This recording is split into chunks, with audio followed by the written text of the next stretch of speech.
সাধারণ জনগণ যদি মাঠে নেমে আসে তাহলে এদেশের উপদেষ্টারা পালানোর পথ পাবেন না। আমার মনে হয় ওনারাও চাচ্ছেন জনগণ যেন মাঠে চলে আসে। আমরা এই জন্য আজকে যমুনায় চলে এসেছি।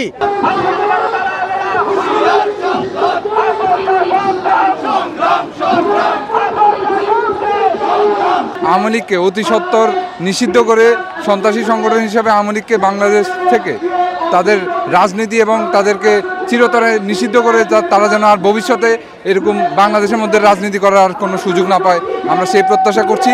আজকের এই আন্দোলনের চলা অবস্থায় যদি কোনো ঘোষণা না আসে রাষ্ট্রীয়ভাবে, আমার মনে হয় ৬৪টি জেলায় সারা বাংলাদেশের ছাত্র জনতা আবারও তারা রাজপথে নেমে আসতে বাধ্য হবে।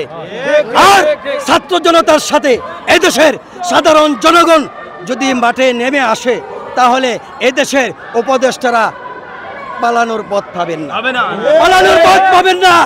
শেখ হাসিনা সহ মন্ত্রীদেরকে যারা পালানোর সুযোগ দিয়েছেন তাদেরকে জনগণ ছেড়ে দিবে না।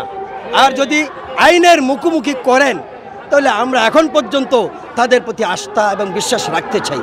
আশা করি আইনের শাসন প্রতিষ্ঠার জন্য যারা খুনি, যারা মানবতা বিরোধী অপরাধ করেছে তাদেরকে অপরাধী হিসাবে সাব্যস্ত করে তাদের সকল কর্মকাণ্ড, তাদের বিগত দিনের সমস্ত সন্ত্রাসী কর্মকাণ্ডকে বাংলাদেশের সরকারে এবং রাষ্ট্রীয়ভাবে এবং আদালতের মাধ্যমে তাদেরকে নিষিদ্ধ ঘোষণা করা হোক, এটা আমাদের প্রত্যাশা।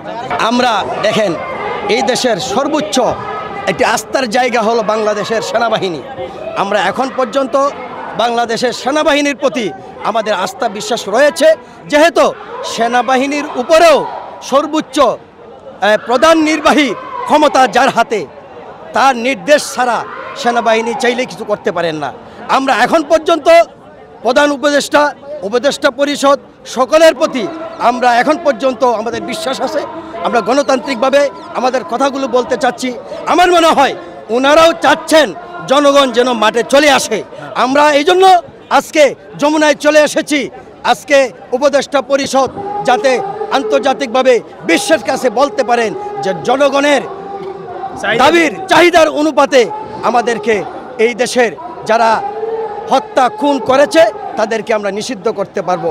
আমরা এই জন্যই গণতান্ত্রিক প্রক্রিয়ায় এসেছি। সেনাবাহিনীর প্রতি আমাদের এখন পর্যন্ত আস্থা এবং বিশ্বাস রয়েছে। আমরা আশা করি ওনারা যথাযথ ভূমিকা পালন করবেন।